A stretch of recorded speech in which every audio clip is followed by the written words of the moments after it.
Ano ba, Susan? Ang bagal-bagal mo namang kumilos. Kanina pa ako naghihintay dito sa baba. Hanggang ngayon hindi mo pa rin nahahanda ang mga gamit ko. Sigaw ni Jake mula sa sala ng kanilang mansyon. Ang boses niya ay umaalingaw-ngaw sa buong bahay. Puno ng iritasyon at kawalan ng pasensya. Dahan-dahang bumaba ng hagdan si Susan. Maputla ang kanyang muka at halatang hirap sa bawat hakbang. Hawak niya ang dibdib dahil sa tindi ng ubo na kanina pa kumakawala sa kanyang lalamunan. Pasensya na, Jake.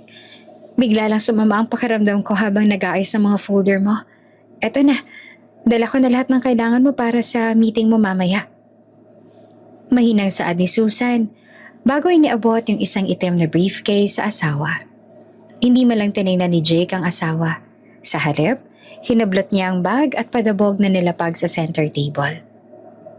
Puro ka pasensya. Saka na, masama yung pakiramdam. Alam mo, nakakasawa na yung mga drama mo, Susan. Nung una, akala ko lang malaking tulong ka sa akin.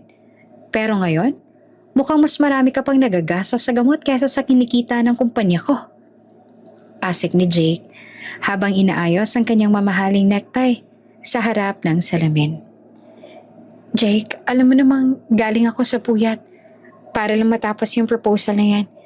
Hindi naman ako magkaganito kung hindi sa dami ng trabahong inako ko para sa'yo. Sagot ni Susan.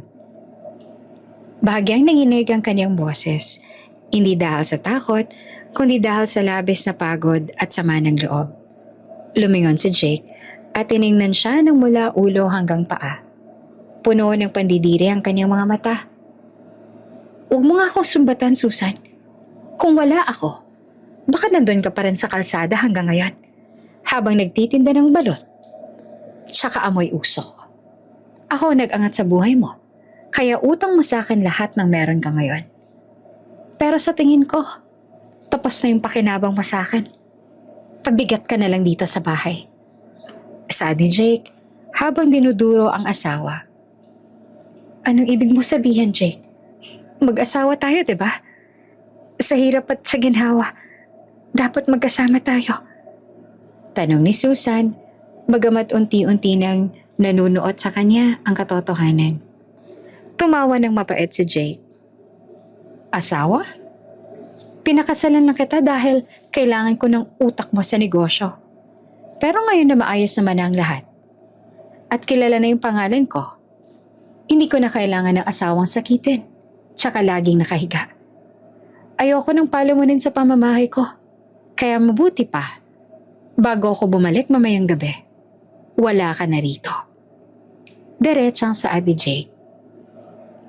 Pinapalayas mo ba ako? Pagkatapos ng lahat ng ginawa ko para lumago ang kumpanya mo? Wala kang alam sa pagpapatakbo ng mga department doon, Jake. Ako nagpupuyat. Akong humaharap sa mga investor. Tapos ngayon itatapon mo lang ako na parang basura? Sigaw ni Susan habang tumutulo ng luha sa kanyang mga mata. Wala akong pakialam. Pera ko ang ginamit doon. Kaya sa akin yung credit. Ngayon, lumayas ka na. Dalhin mo lahat ng basurang pag-aari mo. Huwag kang mag-aalala. Hindi kita hahabulin. Mas gusto ko pang makasama ang mga taong masigla. Tsaka yung mga hindi mukhang mamamatay na gaya mo. Saad ni Jake, bago tuluyang lumabas ng pinto at padabog itong isinara. Napaupo si Susan sa sahig ng kanilang malaking sala. Malamig ang tiles. Kasinlamig ng pakikitungo ng asawang inalayan niya ng buong buhay. Tumingin siya sa paligid ng mansyon na siya mismo ang nagdisenyo at nagpatayo mula sa mga kinita ng kanilang negosyo. Naramdaman niya ang matinding pananakit ng kanyang baga. Pero mas masakit ang katotohanang ang taong pinagkatiwalaan niya ang mismo magtataboy sa kanya sa kalsada. Akala mo ba papayag ako sa ganito, Jake? Kung kaya kitang gawing milyonaryo, kaya ko rin gawin yan sa sarili ko. Bulong ni Susan sa gitna ng kanyang pag-iyak. Pinilit niyang tumayo kahit na umikot ang kanyang paningin. Pumunta siya sa kanilang kwarto at kumuha ng isang maliit na bag. Hindi niya dinala yung mga mamahaling alahas o damit na binili ni Jake para sa kanya. Ang kinuha lang niya ay yung kanyang mga lumang gamit at yung isang maliit na notebook kung saan nakasulat lahat ng kanyang mga ideya at contact sa mundo ng negosyo. Habang naglalakad palabas ng gate, lumingon siya sa huling pagkakataon. Nakita niya ang mga katulong na nakatingin sa kanya ng may awa. Pero walang sino man ang naglakas ng loob na lumapit. Alam nilang lahat ang ugali ni Jake kapag ka nagalit. Paglabas niya ng subdivision, wala siyang eksaktong pupuntahan. Ang tanging alam lang niya, kailangan niyang mabuhay. Hindi para kay Jake, kundi para sa sarili niya. Yung sakit na nararamdaman niya ay gagawin niyang inspirasyon para muling bumangon. Habang naglalakad sa ilalim ng mainit na araw, ramdam niya ang bawat ubo na parang sumasaksak sa kanyang dibdib. Pero mas pinatagas nito ang loob niya. Sige, Jake. Magpakasaya ka muna. Sulitin mo na yung bawat sandali na nasa taas ka pa. Saadi-susan sa sarili habang sumasakay ng jeep. Pabalik sa lugar kung saan siya nagsimula. Sa kalsada. Pero sa pagkakataong ito, hindi na siya yung dating tendera ng balot na walang laban.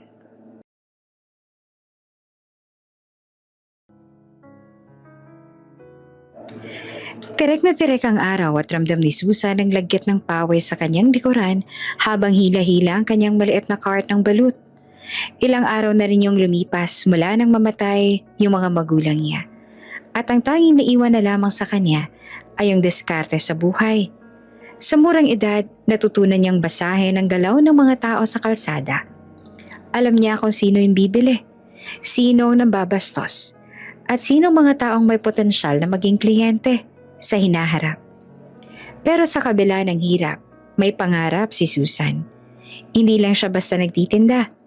May dala siyang maliit na notebook kung saan niya itinatala ang mga presyo ng bilihin, yung kita niya araw-araw at yung mga plano kung paano mapapalago ang maliit niyang puhunan. Isang gabi, sa tapat ng isang sikat na bar sa bayan nila, nakita niya ang isang lalaking mukhang problemado. Nakasuot ito ng mamahaling barong pero gusot na to. Halatang galing sa isang mahalagang meeting na hindi naging maganda ang resulta. Siya, si Jake. Nakaupo siya sa gutter, hawak ang kanyang ulo, at para bang pasa ng mundo. Mainit pa yung balut, sir. Pampaalis ng stress. Pag-alok ni Susan habang dahan-dahang tinigil ang kanyang cart sa tapat ng lalaki. Tumingala si Jake. Namumula ang mga mata. Ano bang alam mo sa stress? Nagtitinda ka lang naman ng itlog. Ako, mawawala ng milyon-milyon dahil hindi ko alam kung paano kakausapin yung mga investors ko. Minana ko lang naman yung kumpanyang to sa tatay ko. Pero wala akong kaide-ideya kung paano to patatakbuhin. Asik ni Jake. Hindi nagpatinag si Susan. Naupo siya sa isang tabi. Malayo ng kaunti kay Jake pero sapat na para marinig siya nito. Minsan, sir, hindi pereng kailangan para manalo sa negosyo. Kailangan mo ng tamang kwento, tsaka tamang diskarte. Yung mga investors, tao rin yan. Gusto nila ng assurance, hindi puro numero lang. Saad ni Susan habang binabalatan ng isang itlog. Napatitig sa kanya si Jake. Anong sinabi mo? Ang sinabi ko, kung akong kakausap sa mga yan, hindi ko sila papakitaan ng gaff. Papakitaan ko sila ng solusyon sa problema nila. Kasi kahit gaano kayaman yung tao, may kailangan pa rin yan na wala sila. Paliwanag ni Susan. Sinimulan niyang ibahagi kay Jake ang mga observation niya sa palengke, kung paano niyang napapabili yung mga taong wala namang balak bumili. At kung paano niya pinapaikot yung maliit niyang pera para hindi siya malugi, kahit na tumataas yung presyo ng bilihin. Sa gabing iyon, hindi inakala ni Jake na isang tendera ng balut ang magbibigay sa kanya ng point.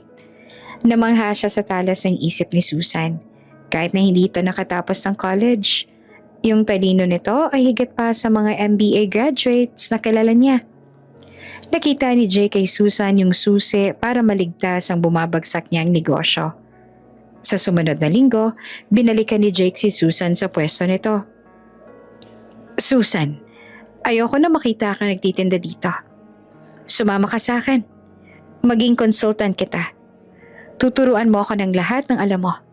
At kapalit nun, bibigyan kita ng buhay na hindi mo pa nararanasan. Alok ni Jake. Ha? Bakit ako? Marami namang magagaling dyan na may diploma. Tanong ni Susan na puno ng pagdududa. Dahil ikaw lang yung nakakakita ng butas sa plano ko sa loob lang ng 10 minuto. Kailangan kita, Susan. Seryosong saad ni Jake. At doon na nagsimula ang lahat. Dinala ni Jake si Susan sa mundo ng malalaking gusali tsaka air condition ng mga opisina. Sa simula, pinagtatawanan si Susan ng mga empleyado ni Jake. Tinawag siyang Balut Queen sa likod ng likuran niya. Pero hindi sila pinansin ni Susan. Ginamit niya yung bawat pagkakataon para mag-aral. Binabasa niya lahat ng kontrata, pinag-aaralan ng mga market trends, at dahan-dahan binabago yung sistema ng kumpanya ni Jake. Sa bawat meeting, si Susan ang nasa likod ni Jake. Bumubulong ng mga dapat sabihin. Siyang gumagawa ng mga strategy na nagpapabilib sa mga board members. Dahil kay Susan, yung naluluging kumpanya ni Jake ay biglang naging isa sa pinakamalakas na industriya. At dahil dito, lalong nahumaling si Jake kay Susan. Akala ni Susan ay pag-ibig na ito. Kaya nang mag-propose si Jake, hindi siya nag-atubili. Susan, ikaw ang swerte ko. At ayoko mawala ka pa sa tabi ko. Pakasalan mo ako. Saad ni Jake habang nakaluhod sa gitna ng isang mamahaling restaurant. Jake, sigurado ka ba? Baka nakakalimutan mo kung saan ako galing. Sagot naman ni Susan na maluha-luha sa tuwa. Wala akong pakialam kung saan ka galing. Ang mahalaga, kung saan tayo pupunta. Pangako, hindi kita pababayaan. Pangako ni Jake. Ikinasal sila sa isang magarbo at engrandeng seremonya. Lahat ng mga kakilala ni Jake sa high society ay pumunta.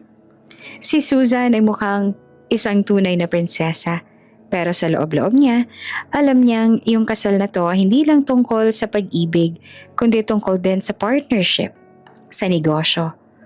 Mula nung araw na yon, tuluyan ng ipinaubaya ni Jake ang pagpapatakbo ng kumpanya kay Susan.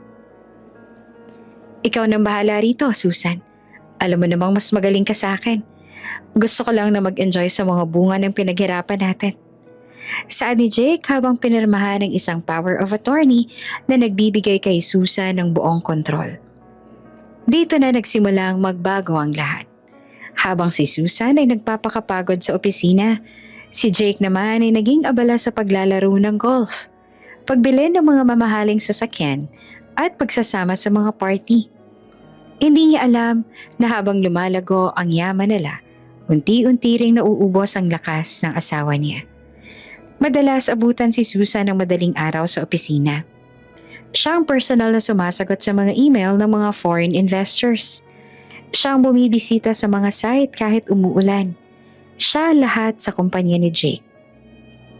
Bawat tagumpay na ipinagmamalaki ni Jake sa harap ng kamera ay bunga ng dugo at pawis ni Susan. Susan, kailangan natin makuha yung kontrata sa mga Miller. Sabi nila, ikaw lang ang pinagkakatiwalaan nila. Saad ni Jake isang araw habang hinihimas ang bago niyang Rolex. Jake, pwede bang ikaw munang pumunta? Masama talagang pakiramdam ko. Kanina pa ako nilalagnat. Pakiusap ni Susan habang nakahawak sa kanyang mesa para hindi matumba. Ano ka ba, Susan? Alam mo namang wala akong alam sa mga technicalities na gusto nilang marinig. Uminom ka na lang ng gamot, mawawala rin yan. Isipin mo na lang yung kikitain natin kapag nakuha natin to. Sagot ni Jake, na tila binaliwala lang kalagayan ng asawa. Doon nagsimulang magpagtanto ni Susan, na yung pangakong hindi kita pababayaan ay may kondisyon. Hanggat kapaki-pakinabang siya, mahal siya ni Jake. Habang naglalakad siya sa hallway ng kumpanya nila, naririnig niya ang mga bulungan ng mga empleyado. Ang galing talaga ni Ma'am Susan, ano? Kung hindi dahil sa kanya, matagal nang nagsara ang kumpanyang to. Pero sa tuwing may pupuri kay Susan, lalo lang tumitindi ang insecurity ni Jake. Hindi niya matanggap na sa likod ng mga sarado at bukas sa pinto, alam ng lahat na si Susan ang tunay na utak sa likod ng yaman niya. Imbes na magpasalamat, nagsimulang magtanim ng ines si Jake. Naramdaman niya ang natatabunan na ang pangalan niya ni Susan. Bakit ba laging Susan ang naririnig ko? Pero ako naman yung ginagamit ah. Ako may-ari rito. Sigaw ni Jake sa loob ng kanilang kwarto isang gabi nang malasing siya. Jake, hindi ko naman inaagaw yung credit sa'yo. Ginagawa ko lang yung trabaho ko para sa atin. Mahinahong paliwanag naman ni Susan. Para sa atin o para magmukha akong tanga? Alam mo, Susan, kung hindi dahil sa akin, wala ka naman sa posisyon mo ngayon eh. Huwag mong kakalimutan yan. Bulyaw ni Jake bago matulog. Ito ang dahilan kung bakit gano'n na lamang kabilis para kay Jake na itapon si Susan nang magsimulang maging sakitin ng asawa. Para sa kanya, tapos na ang serbisyo ng babaeng kinuha niya sa kalsada. Akala niya nakuha niya na lahat ng kailangan niya mula rito. Ang hindi alam ni Jake, lahat ng koneksyon, lahat ng tiwala ng mga investors at ang mismong kaluluwa ng negosyo ay na kay Susan. At ngayong pinalayas niya na ito, nagsimula na yung countdown sa pagbagsak niya. Napahinga ng malalim si Susan habang inaalala ang mga panahon yon. Habang nakaupo siya sa isang maliit na kwarto sa isang maliit na paupahan. Jake, akala mo ba yung diploma tsaka pera mong nagdala sa'yo sa taas? Hindi. Ang diskarte ko ang nag-akyat sa'yo doon. At dahil kinuha mo sa akin lahat, kukunin ko rin ang lahat ng binigay ko sa'yo. Bulong ni Susan sa dilim habang iniinda ang sakit ng kaniyang katawan. Umuulan ng malakas sa labas ang maliit na paupahang nakuha ni Susan sa isang liblib na barangay. Bawat patak ng ulan sa bubong ng yero ay para bang sumasabay sa pintig ng kumakabanyang dibdib. Nakahiga siya sa isang manipes na kutsyon, balot ng makapal na kumot. Pero nanginginig pa rin siya sa ginaw. Yung ubo niya ay mas lalong lumalala. Bawat hapo niya ay may kasamang hapde na para bang hinihiwa ang baga niya. Kailangan kong bumangon. Hindi ako pwedeng mamatay dito ng ganito lang. Mahinang saad ni Susan sa sarili habang pilit na inaabot ang baso ng tubig sa tabi ng kaniyang higaan. Naaalala niya ang mga huling buwan niya sa piling ni Jake bago siya pinalayas.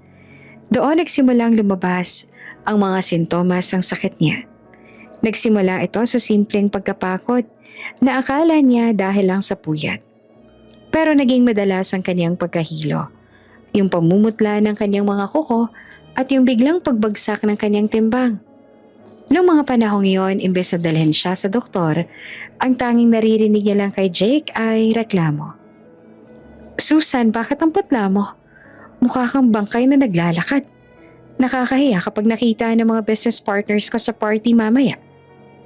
Sabi Jake habang tinitingnan siya ng may pandidire sa harap ng salamin.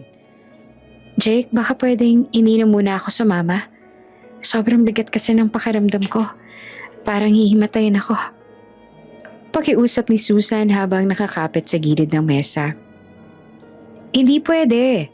Alam mo naman kailangan natin makuha yung loob ng mga taga-Singapore. Kung hindi ka pupunta, iisipin nilang hindi tayo seryoso. Mag-makeup ka na lang ng makapal para hindi halata yung sakit-sakitan mo. Sagot ni Jake bago lumabas ang kwarto at iwan siyang mag-isa. Pinilit ni Susan na sumama noon. Nagsuot siya ng pinakamahal niyang gown. Naglagay ng makapal na foundation at lipstick para itago ang panghihina niya. Sa buong gabi, siyang sumasagot sa mga tanong tungkol sa logistics, sa supply chain at sa financial projections ng kumpanya. Habang si Jake nakikipag-inuman at nagtatawanan sa ibang mga CEO. Si Susan ay palihim na pumupunta sa banyo para lang isuka ang kinakain niya dahil sa tindi ng hilo. Pagbalik nila sa bahay ng gabing yon, doon na siya tuluyang bumagsak sa sahig ng kanilang sala. Imbes na buhatin siya ni Jake, tiningnan lang siya nito habang nagtatanggal ng sapatos. Tingnan mo nga naman, Susan. Napaka-unreliable mo talaga. Kung ganyan ka ng ganyan, mas mabuti pang kumuha na lang ako ng bagong assistant na kayang tumagal ng puyatan. Pabigat ka lang sa image ko.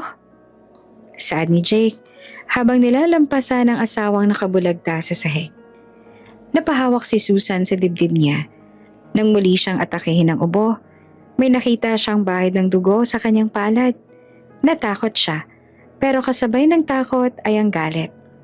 Galit para sa lalaking inalalayan niya ng lahat, pero tinapon siya noong hindi niya kayang magsilbi. Hindi ako magpapakamatay sa lungkot. Determinado ang saad ni Susan.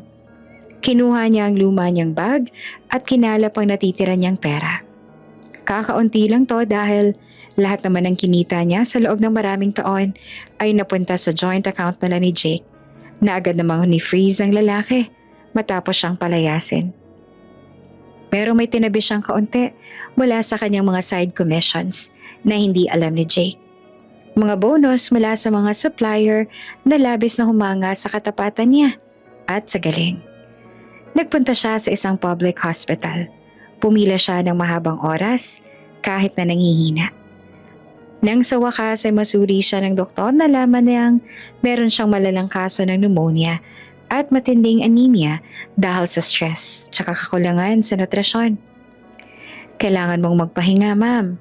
Kung itutuloy mo yung pagpapagod sa sarili mo, baka hindi na kayanin ng puso mo. Payo ng doktor habang nireresetahan siya ng mga reseta. Salamat, Doc, pero wala ho akong oras para magpahinga ng matagal. Marami pa akong kailangang gawin. Sagot ni Susan habang tinatanggap ang mga gamot. Sa loob ng 2 linggo nagkulong si Susan sa kanyang maliit na kwarto. Uminom siya ng gamot, kumain ng mga masusustansyang pagkain na kaya ng kanyang budget. At ang pinaka-importanting ginawa niya, nagplano siya. Sa kanyang maliit na notebook isinulat niya lahat ng mga kahinaan ng kumpanya ni Jake. Alam niya kung sino mga supplier ang hindi binabayaran ng tama ni Jake. Alam niya kung sino mga investors yung matagal nang nagdududa sa kakayahan ni Jake bilang leader. Isang gabi, habang binabasa niyang balita sa kanyang lumang cellphone, nakita niya ang isang headline. May litrato doon ni Jake. Nakangiti at sa tabi niya ay isang magandang babae na nakasuot ng mamahaling alahas. Masyado kang kampante, Jake. Akala mo siguro nakuha mo na lahat sa akin. Pero nakalimutan mo. Ako ang gumawa ng blueprint ng tagumpay mo. At yung blueprint na yan, nasa utak ko pa rin. Saad ni Susan habang hinahaplos ang kanyang notebook. Dahan-dahang bumuti ang pakiramdam ni Susan. Ang kanyang ubo ay nawawala na at ang kulay sa kanyang mga pisngi ay bumabalik na. Hindi na siya yung sakitin at lupaypay na Susan na pinalaya sa mansyon. Nagsimula siyang makipag-ugnayan sa kanyang mga dating contacts. Hindi bilang asawa ni Jake kundi bilang Susan, yung babaeng tunay na nagpapatakbo ng negosyo. Hello, Mr. Tan. Si Susan po ito. Opo, hindi na po ako konektado sa kumpanya ni Jake. Meron po akong bagong proposal para sa inyo. Alam ko po yung problema ninyo sa distribution. At meron po akong solusyon na mas makakatipid kayo ng 30%. Saad ni Susan sa telepono habang nakadungaw sa bintana ng kaniyang paupahan. Naramdaman niya ang kaba pero mas matindi ang pananabik. Alam niya nagsisimula na ang laro. Sa bawat tawag na ginagawa niya, unti-unti niyang binabawi ang dignidad niya. Bawat investor na nakakausap niya ay nagugulat na wala na siya sa tabi ni Jake. At marami sa kanila nagsasabing mas gusto nilang makipag-usap sa kanya kesa naman sa asawa niyang walang alam kundi magyabang. Isang araw, habang naglalakad si Susan sa tapat ng isang malaking building na balak niyang upahan para sa maliit niyang opisina, nakita niya ang sarili sa refleksyon ng salamin. Hindi na siya nakasuot ng gown o mamahaling damit. Nakasimpleng white shirt lang siya tsaka maong. Pero ang tindig niya ay mas matikas pa kesa noong nakatira siya sa mansyon. Dito ako magsisimula. Sa maliit na kwartong to. Itatayo ko yung kumpanyang tatapos sa'yo, Jake. Saad ni Susan sa kanyang sarili. Habang si Jake ay nagpapakasaya sa kanyang mga party at bagong kabit, si Susan naman ay tahimik na nagtatanim ng mga buto na sa kalaunan ay sisira sa pundasyon ng kumpanyang inagaw sa kanya. Mag-withdraw na kayo hanggat maaari. Dahil pagdating ng tamang panahon, wala na kayong makukuha.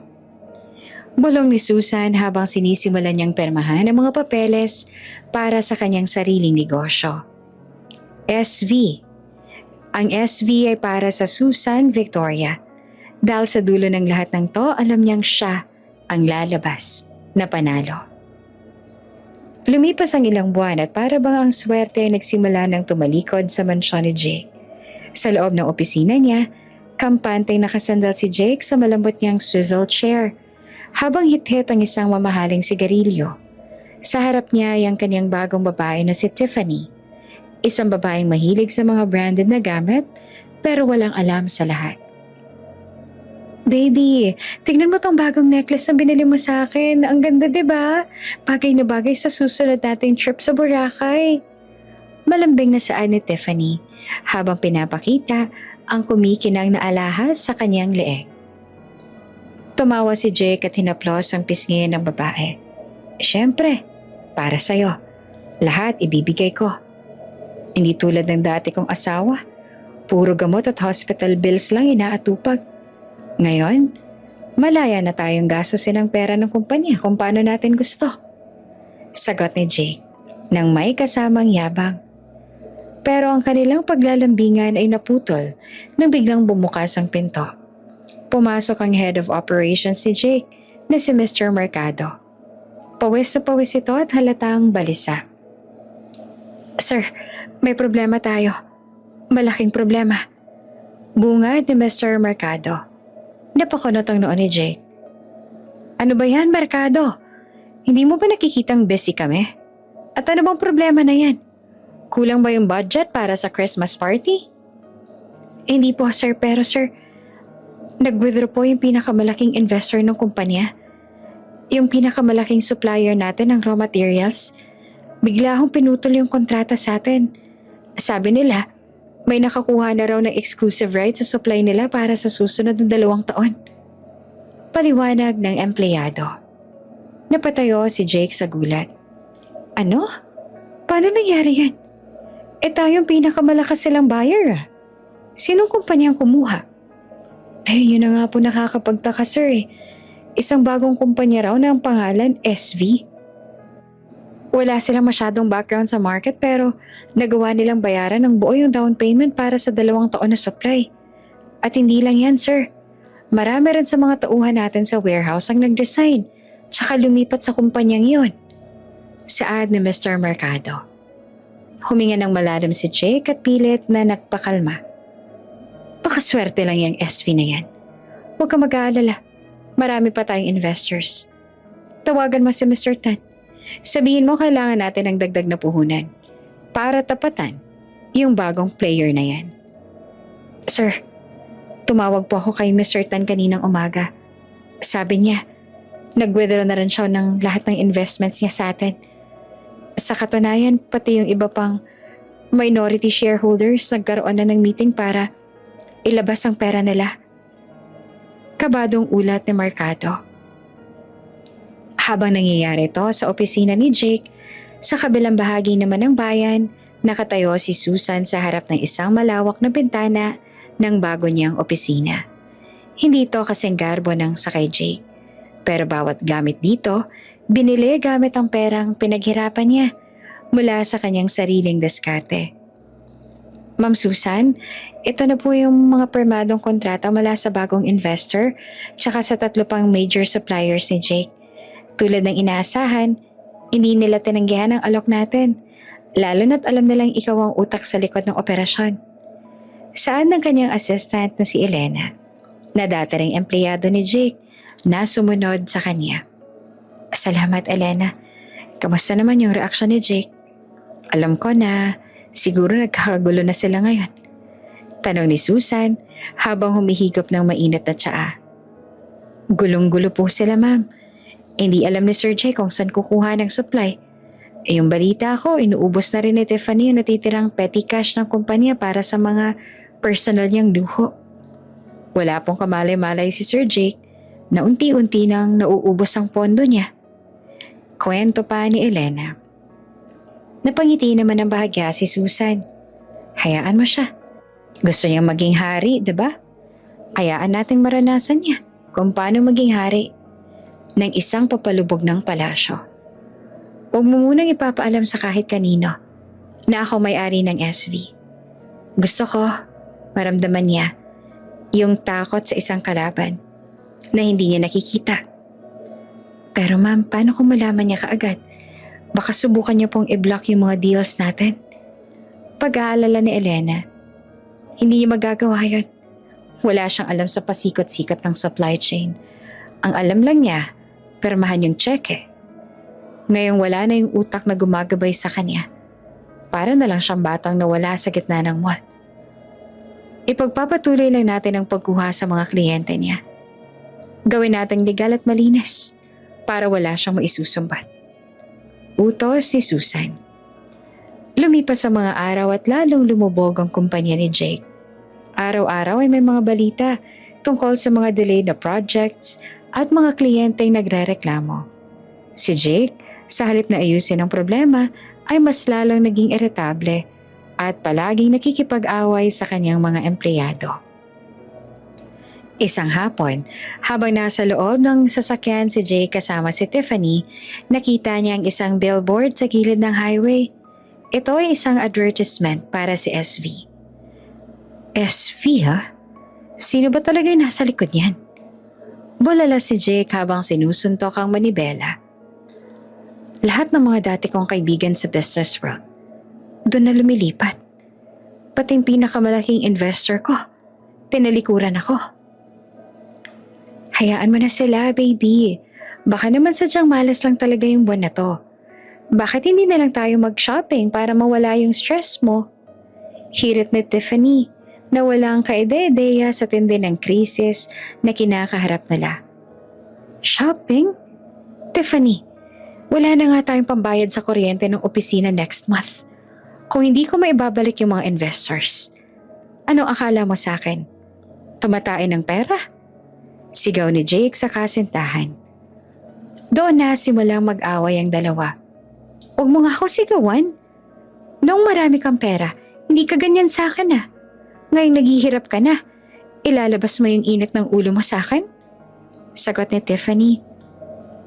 Habang nag-aaway ang dalawa, tahimik lang na nanonood si Susan mula sa malayo. Nakakatanggap siya ng update tungkol sa mga pagtatalo ni na Jake at Tiffany. Alam niyang malapit na ang katapusan ng kumpanyang binuo niya para sa ibang tao. Isang gabi, tumawag si Susan sa isang lumang contact, isang private investigator. Gusto ko ng report ng bawat galaw ni Jake. At siguraduhin mo hindi niya malalaman na ako ang nagpapabagsak sa kanya. Gusto kong makita ang mukha niya kapag nalaman niyang yung palamunin na pinalayas niya ay siya palang may-ari ng lahat ng kumpanyang kinakatakutan niya ngayon. Masusunod po, Ma'am Susan, sagot ng investigator. Nakahinga ng malalim si Susan. Sa bawat gabi na lumilipas, nararamdaman niya ang unti-unting pagbabalik ng kanyang lakas. Hindi na siya uubuhin ng dahil sa stress. Ngayon, bawat hininga niya ay puno ng plano. Jake, hindi ko kailangang magmura o manigaw para talunin ka. Sapat na yung talino, tsaka pasensya ko, para ipakita sa'yo kung sinong tunay na kailangan ng kumpanyang yan. Hintayin mo lang, dahil pagkatapos ng lahat ng to, wala ka nang babalikan. Bulong ni Susan habang tinitingnan ng mga bituin sa langit. Lalong naging malala ang sitwasyon sa opisina ni Jake. Habang lumilipas ang mga linggo, ang dating masigla at maingay na hallway ng kumpanya niya ay para bang naging isang punerarya. Marami sa mga mahuhusay na empleyado ang hindi na pumasok at yung mga natira naman ay laging nakatingin sa kanilang mga cellphone habang naghahanap ng bagong trabaho. Si Jake naman, halos hindi na lumalabas ang kanyang opisina. Maliban na lang kung kailangan niya makipag-away sa tawag. Ano? Hindi niyo pwedeng i-cut yung linya ng kuryente namin. Bukas na bukas din, babayaran ko kayo. Sigaw ni Jake sa kanyang landline. Pero bago pa siya makatapos, binabaan na siya ng kabilang linya. Padabog na binitawan ni Jake ang telepono at napasabunot sa sariling buhok. Sa harap niya ay nakatambak ang mga disconnection notices, demand letters mula sa bangko at mga resignation letter. Ang kanyang dating makisig na itsura ay napalitan ng puyat na mga mata at gusot na suot. Pumasok si Tiffany sa loob ng opisina na tila walang pakialam sa tensyon. Baby, bakit hindi pa rin gumagana yung credit card ko? Nasa mall ako kanina. Ang daming sales sa Gucci. Nakakahiya sa mga sales lady. Reklamo nito habang naglalagay ng lipstick. Tiffany, nakikita mo ba tong mga papel na to? Wala na tayong pera. Yung credit card na yan, nakuha na yung limit dahil sa mga pinamili mo nung nakaraang linggo. Baliyaw ni Jake. Ha? Anong ako? Ikaw yung may-ari ng kumpanya, di ba? Sabi mo milyonaryo ka. Bakit ngayon parang pulubi ka na akong magsalita? Kung alam ko lang na ganito palang mangyayari, di sana, hindi na ako sumama sa'yo. Sagot ni Tiffany na nagsisimula na ring magpakita ng tunay na kulay. Umalis ka muna, Tiffany. Marami akong iniisip. Mahinang saad ni Jake na tila ba naubos na ang lahat ng lakas. Habang nagkakagulo sa office ni Jake, si Susan naman ay kasalukuyang nasa gitna ng isang product launch. Ma'am Susan, nakuha na po natin yung deal sa Southeast Traders. Ito po yung dating kumpanya na matagal nang nililigawan ni Jake pero laging hindi niya makuha. Ulat ni Elena habang nakangiti. Mabuti. Siguraduhin niyo ng lahat ng kontrata dadaan sa legal department. Gusto ko walang butas. Bawat kliyente na nakukuha natin, dapat makaramdam na sila ang prioridad natin. Hindi tulad ng ginagawa ni Jake na pera lang ang tinitingnan. Bili ni Susan. Ma'am, may isa pa po kaming nalaman. Si Sir Jake po, nagtatangka raw na ibenta yung ilan sa mga real estate properties ng kumpanya para lang mabayaran yung mga utang niya. Pero ang problema, wala pong gustong bumili dahil alam ng lahat na hot property yung mga yon dahil sa mga nakabinbing kaso ng kumpanya niya. Dagdag ni Elena. Napaisip si Susan. Ipamonitor mo sa private investigator kung sino mga buyers ang kinakausap niya. Kung maaari, tayong kumuha ng mga properties na yan gamit ang mga isang dummy company. Gusto ko, kapag dumating yung araw na wala na siyang matuluyan, malalaman niyang ako rin ang nagmamay-ari ng lupang kinatatayuan niya. Ang galing niyo po talaga, ma'am. Pero, hindi po ba kayo napapagod? Halos wala na ho kayong tulog simula nang mag-launch tayo. Pag-aalala ni Elena. Hindi ako napapagod, Elena. Ginagawa ko to para sa sarili ko. Tsaka para sa mga taong naniniwala sa akin. Kaya never akong mapapagod. Sagot ni Susan nang may matamis na ngiti. Pagkatapos ng kanilang pag-uusap, lumabas si Susan sa kanyang opisina para maglakad-lakad sa parke malapit sa office nila. Gusto niyang makalanghap ng sariwang hangin. Habang naglalakad, nakakita siya ng isang matanda na nagtitinda ng balut. Biglang nagbalik sa kanyang alaala ang mga panahong siya pang nagtutulak ng cart sa ilalim ng init ng araw. Lumapit siya sa matanda at bumili ng 2 itlog. Kamusta po yung tinda, tatay? Tanong niya. Medyo mahina ngayon, Neneng. Pero kailangang magtiyaga. Ganito talaga ang buhay. Minsan nasa itaas, minsan nasa ibaba. Sagot ng matanda. Tama po kayo. Pero ang mahalaga, huwag po kayong susuko. Eto po, itago niyo yung sukle. Sad ni Susan habang inaabot ang 1,000 piso. Nako, sobra-sobra to, Neng. Maraming salamat. Pasasalamat ng matanda. Ngumiti lamang si Susan at nagpatuloy sa paglalakad. Sa loob-loob niya, alam niyang hindi niya dapat kalimutan ang pinanggalingan niya. Ang kanyang karanasan sa kalsada ay nagbigay sa kanya ng talas ng isip na wala sa anumang libro o negosyo. Bumalik siya sa opisina at hinarap ang mga panibagong ulat. Pero may isang balita ang nakakuha ng kanyang atensyon. Isang malaking investor, si Mr. Anderson, ang nagpahayag na nais makipagkita sa may-ari ng SV. Si Mr. Anderson ay ang tanging tao na nire-respeto ni Jake ng husto. Ma'am, gusto raw po ni Mr. Anderson na magkaroon ng dinner meeting sa inyo sa susunod na linggo. Gusto niya raw malaman kung sinong misteryosong babae na nagpabagsak sa kumpanya ni Sir Jake. Sabi ni Elena. Iset mo yung meeting. Pero sabihin mo sa kanya, gusto ko private. At hindi ko pa gustong lumabas sa media ang mukha ko. Sagot ni Susan. Habang papalapit ang araw ng meeting, lalong tumindi ang kaba at pananabik ni Susan. Alam niyang ito na ang huling pako sa kabaong ng negosyo ni Jake. Kung makukuha niyang suporta ni Mr. Anderson, wala na magagawa si Jake, kundi tanggapin ang pagkatalo niya. Samantala, sa bahay naman ni Jake, ang tensyon sa pagitan nila ni Tiffany ay umabot na sa sukdulan. Ano ba, Tiffany? Bakit mo kinuha yung huling pera sa vault ko? Sigaw ni Jake. Pambayad ko yun sa salon. Hindi naman ako pwedeng lumabas sa mukhang losyang tsaka balita ko may bagong milyonaryo sa city. Baka mas mapakinabangan ko pa siya kesa sa'yo. Sagot ni Tiffany habang nag-eempake ng kanyang mga gamit. Iiwan mo ako? Pagkatapos ng lahat ng binigay ko sa'yo?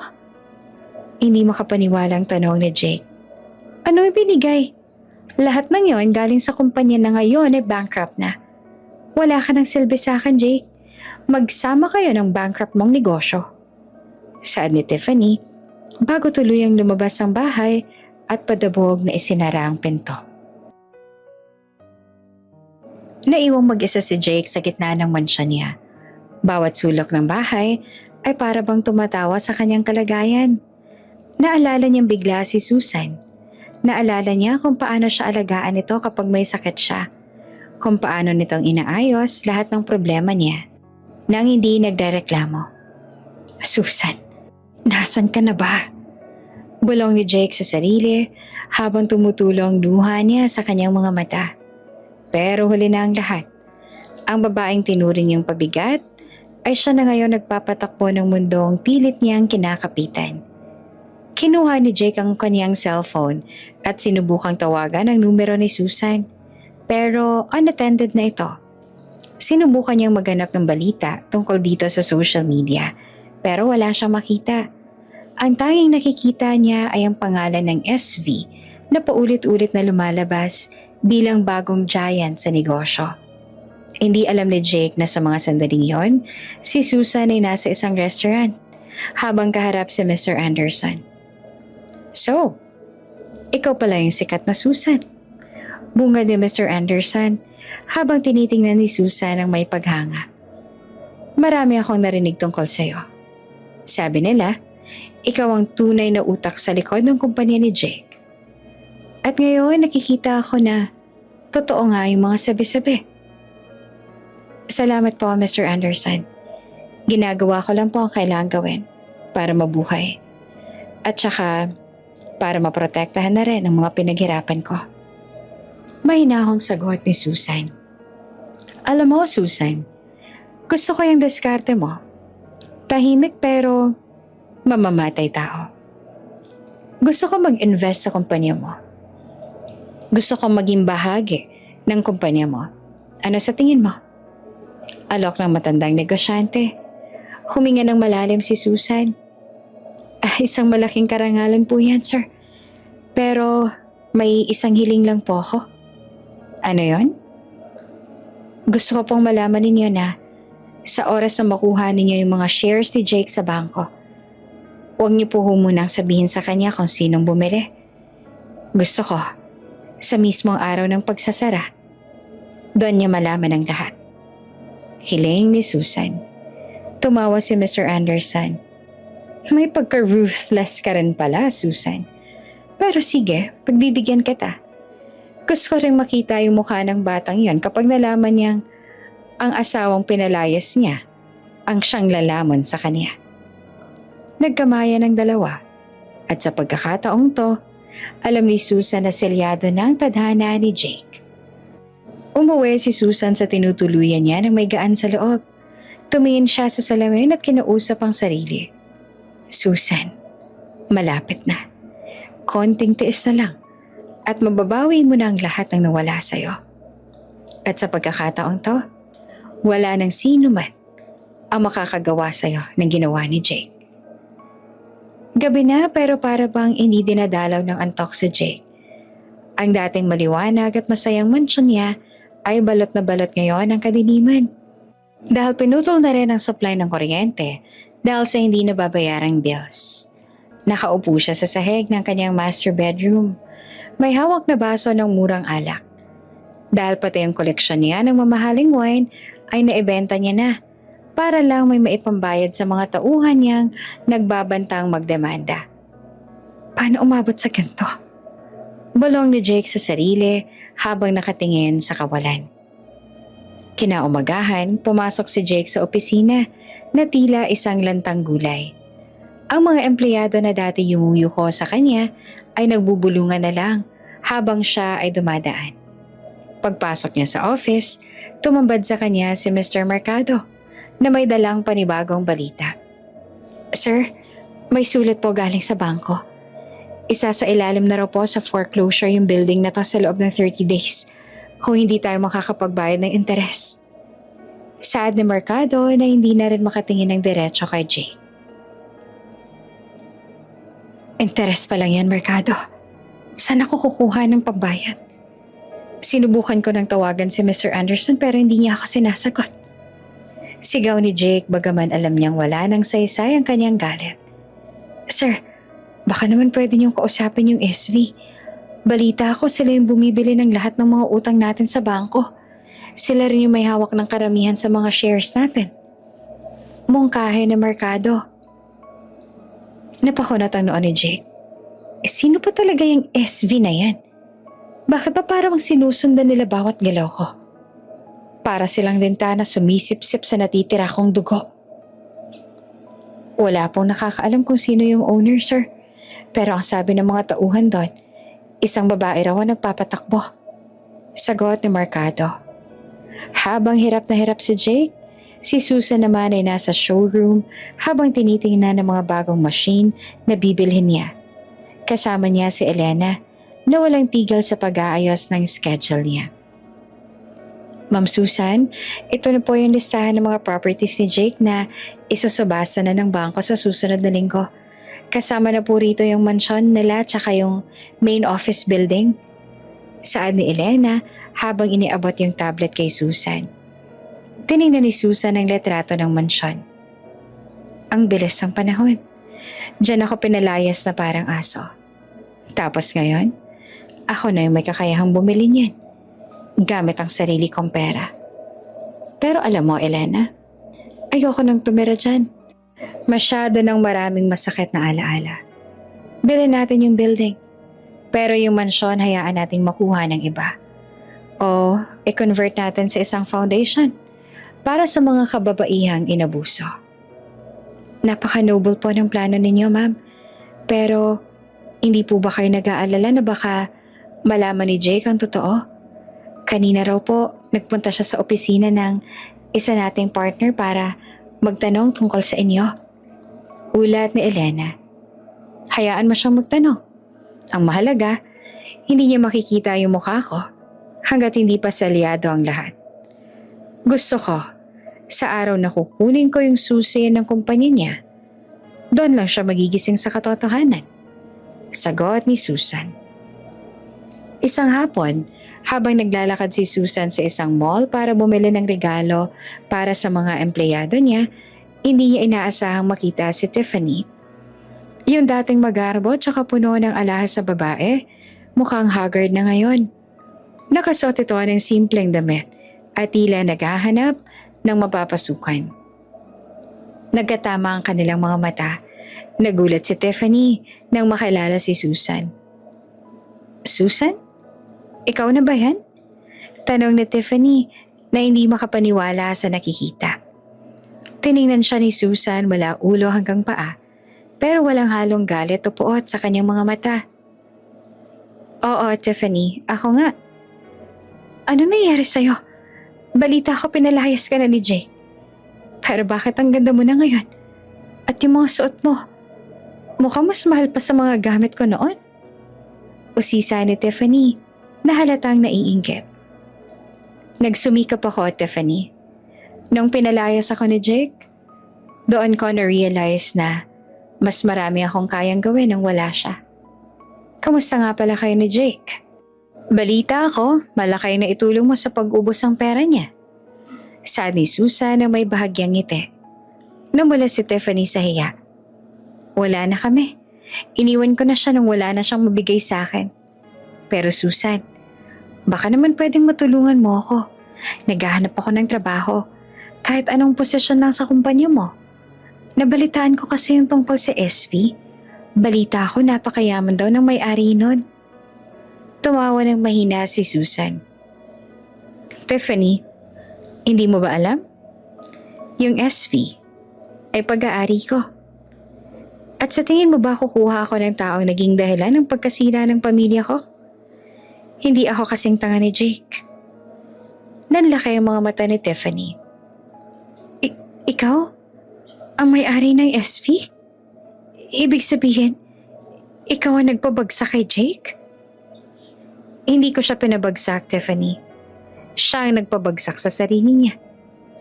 Ako lang ang kumuha ng mga bagay na itinapon niya, tulad ng mga kliyente, yung mga investors, at ang dangal na hindi niya pinahalagahan. Sorry, pero marami pa akong kailangang asikasuhin. Saad ni Susan bago tinalikuran ng tuluyan ng tulalang babae. Ang pagkikita na yon ay mabilis na nakarating kay Jake. Tinawagan siya ni Tiffany para asarin at pagmukhaing tanga. Jake, ang tanga-tanga mo talaga. Bungad ni Tiffany sa telepono. Ano na naman ba, Tiffany? Wala akong pera. Tigilan mo na ako. Sigaw ni Jake. Alam mo ba kung sinong may-ari ng SV? Si Susan lang naman. Yung asawa mong tinawag mong pabigat tsaka pinalayas mo. Siya na ngayon ang mayaman. Habang ikaw, eto, nagmumukmuk sa dilim. Tawa ni Tiffany bago pinatay ang call. Nanigas si Jake sa kanyang kinatatayuan. Ang cellphone niya ay dahan-dahang nalaglag sa sahig. Susan? Hindi pwede yan. Sakitin siya. Wala siyang pera. Paano niya magagawa yun? Hindi makapaniwala si Jake. Agad siyang lumabas ng bahay at nagmaneho papunta sa address ng SV na matagal niya nang alam. Pero kinatatakutan niyang puntahan. Pagdating niya sa tapat ng building, nakita niya ang malaking logo ng kumpanya. Sinubukan niyang pumasok sa lobby, pero agad siyang hinarang ng security. Sir, bawal po kayo rito kung wala po kayong appointment. Saad ng guard. Kailangan ko makita ang boss ninyo. Sabihin ninyo si Jake. Asawa niya ako. Sigaw ni Jake. Nagkatinginan ng mga guards. Sir, wala pong asawa ang Ma'am Susan namin. Tsaka mahigpit po ang utos niya na bawal kayong papasukan. Kaya umalis na po kayo bago pa kami tumawag ng pulis. Napasigaw si Jake sa labas ng building. Susan! Lumabas ka dyan. Mag-usap tayo. Hindi mo pwedeng gawin to sa akin. Sa loob ng kanyang opisina, nakikita ni Susan si Jake sa monitor ng CCTV. Pinapanood niya ang pagwawala ng lalaki.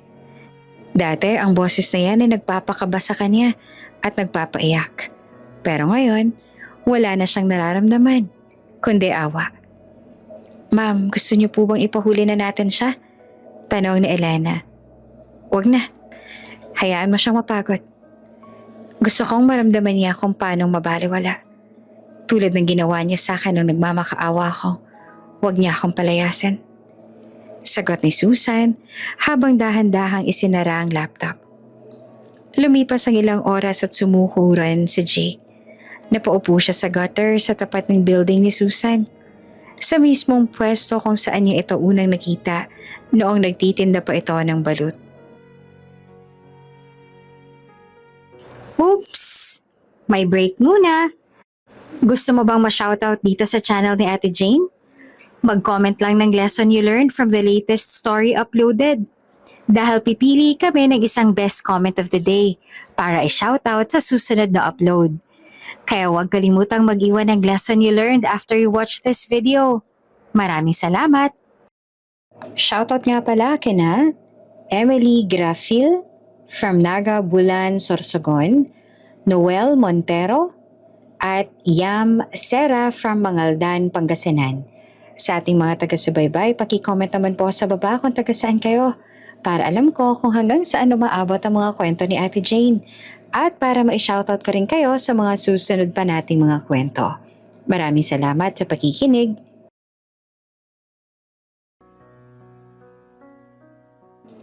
Noong una silang nagkita, siyang nasa taas at si Susan ang nasa kalsada. Ngayon, nagkapalit na sila ng pwesto. Ang tanga ko. Napakatanga ko. Pag-amin ni Jake sa sarili habang umiiyak. Ngayon niya lang na-realize na lahat ng tagumpay niya noon ay hindi dahil sa kanya, kundi dahil sa babaeng binaliwala niya. Ngayong wala na yung pabigat na yon, wala na rin ang buhay niya. Bumalik si Jake sa kanyang opisina. Wala na siyang lakas na lumaban. Alam niyang sa susunod na mga araw, tuluyan ang kukunin ni Susan lahat. At wala siyang ibang magagawa kundi panoorin ang pagguho ng mundo niya. Habang nag-aagaw yung dilim tsaka liwanag, nakatingin si Susan sa bintana ng kanyang opisina. Alam niyang marami pang dadating. Alam niyang hindi pa tapos ang laban. Dahil kilala niya si Jake. Susubukan nito lahat para mabawi ang nawala rito. Pero handa na si Susan. Hindi na siya yung sakitin at mahinang babae. Umpisa pa lang to, Jake.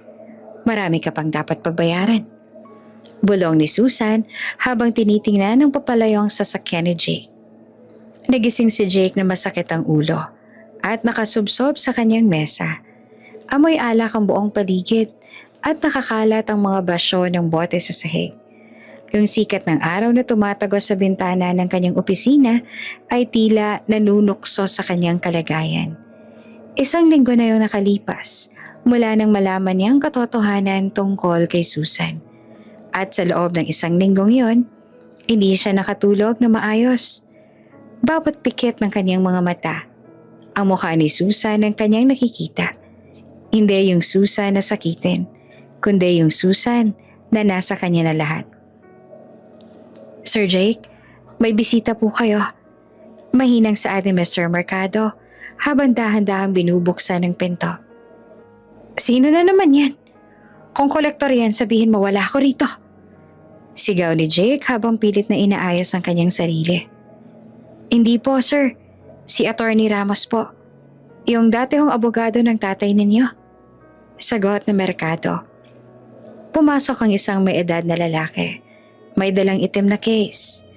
Si Attorney Ramos ay matagal nang hindi nagpapakita mula nang mamatay ang ama ni Jake dahil hindi sila magkasundo sa paraan ng pagpapatakbo ni Jake sa negosyo.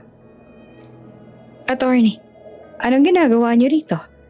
Akala ko ba nag-retire na kayo? Tanong ni Jake habang kinukuha ang kanyang coat para itago ang gusot niyang polo. Nabalitaan ko ang nangyari sa kumpanya, Jake. At nabalitaan ko rin kung sino yung nasa likod ng SV. Saad ng abogado habang nauupo sa tapat ni Jake. Alam mo, binalaan kita noon. Si Susan ang pinakamahalagang asset na meron ka. Pero pinaalis mo siya. Hindi ako pumunta rito para pakinggan ang mga pangaral ninyo, attorney. Kung wala ko kayong maitutulong para pigilan si Susan sa pagguha ng kumpanya ko, mabuti pang umalis na lang kayo. Asik ni Jake. Actually, Jake, meron ako naisip. Pero hindi to maganda. Hindi to marangal. Saad ni Attorney Ramos ang may halong pag-aalinlangan. May hawak ako mga dokumento tungkol sa tatay ni Susan. May mga bagay na hindi alam ni Susan.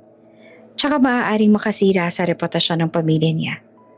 Kung gagamitin mo to, baka mapilitan siyang ibalik ang mga shares na kinuha niya. Natingnan ni Jake ang abogado. Isang bahagi ng kanyang utak ang nagsasabing huwag tong gawin. Pero ang desperation niya ay mas matindi. Anong klaseng dokumento? Sabihin niyo sa akin lahat, attorney. Gagawin ko lahat para hindi ako maging pulube. Habang nagpaplano si Jake ng masamang hakbang, si Susan naman ay abala sa pagpunta sa mga event. Sa gitna ng event, habang naglalakad si Susan patungo sa kanyang sasakyan, isang pamilyar na boses ang tumawag sa kanya. Susan, sandali lang! Sigaw ni Jake mula sa gilid ng parking lot. Hinarangan agad siya ng mga bodyguard si Susan. Pero itinaas si Susan ang kanyang kamay para pahintulutan itong lumapit. Hayaan niyo siya. Gusto kong marinig kung ano pang sasabihin niya. Hingal na hingal si Jake nang makalapit. Susan, please. Mag-usap tayo. Alam ko nagkamali ako. Alam ko naging gago ako sa'yo pero please, huwag mo namang kunin lahat sa akin. Maawa ka sa kumpanya ng tatay ko. Tiningnan siya ni Susan ng diretso sa mga mata. Jake, hindi ko kinuha lahat sa'yo. Ikaw ang nagbigay niyan sa akin nung pinabayaan mo yung mga obligasyon mo. Yung kumpanya ng tatay mo, matagal nang patay nung hawak mo pa to. Binuhay ko lang to sa ilalim ng ibang pangalan. Pero asawa mo pa rin ako, Susan. Pwede nating ayusin to. Pwede tayo magsimula ulit. Iiwan ko na si Tiffany. Ibabalik ko lahat ng kinuha ko sa'yo. Basta ibalik mo lang yung posesyon ko. Pagsusumamo ni Jake. Habang sinusubukang hawakan ang kamay ni Susan, umatras si Susan. Asawa? Jake, pinalayas mo nga ako nung kailangan ko ng tulong mo. Pinanood mo ako maghirap. Habang ikaw, nagsasaya sa pera natin. Wala ka nang babalikan sa akin. At para lang alam mo, perma mo na lang hinihintay ko sa annulment papers natin. Nagbagong ekspresyon ni Jake. Yung pagsusumamo ay napalitan ng galit. Ganun ba? Akala mo ba ganun lang kadali yun? Susan, kilala mo ako. Hindi ako papayag na matalo ng ganito lang. Baka gusto mong tanungin ang tungkol sa tatay mo. Baka may mga sekreto siyang hindi mo alam na ayaw mong malaman ng publiko. Napatigil si Susan. Anong ibig mo sabihin?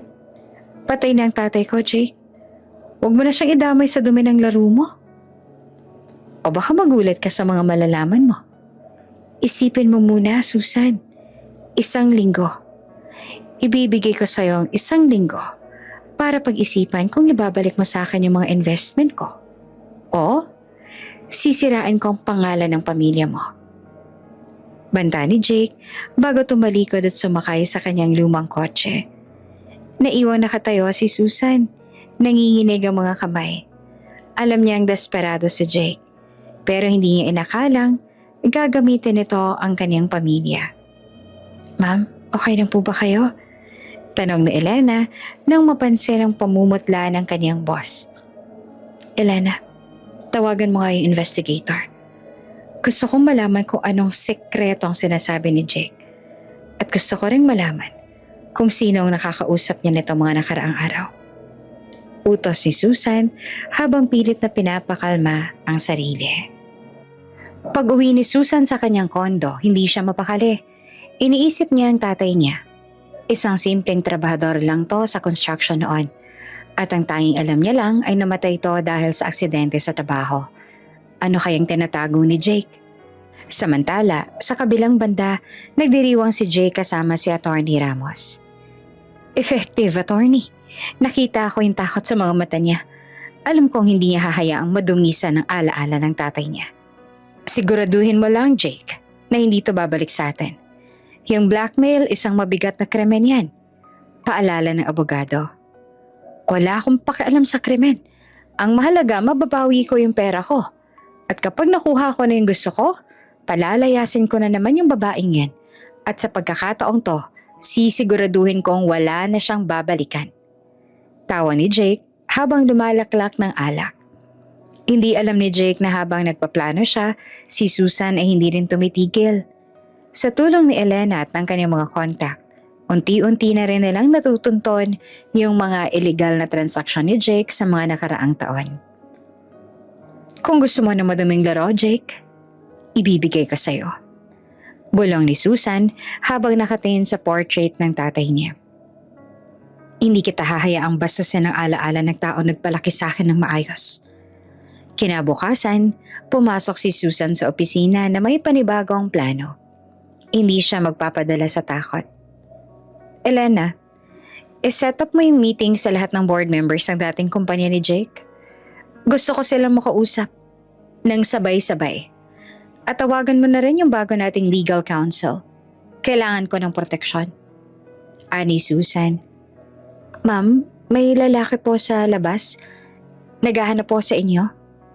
Ayaw sabihin yung pangalan Pero sabi niya, alam daw niya yung tungkol sa pakikipag-usap ni Jake kay Attorney Ramos. Ulat ni Elena. Napakunot ang noo ni Susan. Papasukin mo siya. Pumasok ang lalaki na sa edad 30 plus. Mukhang matalino, tsaka disente. Magandang umaga, Susan. Ako si Mark, isang forensic accountant. At meron ako mga impormasyon na maaaring magligtas sa'yo mula sa patibong ni Jake. Tinitigan ni Susan ang lalaki. Bakit mo to ginagawa? Anong kailangan mo sa akin? Wala akong kailangan, Susan. Gusto ko lang makitang bumagsak yung mga taong tulad ni Jake. Ninakawan din niya ang pamilya ko noon.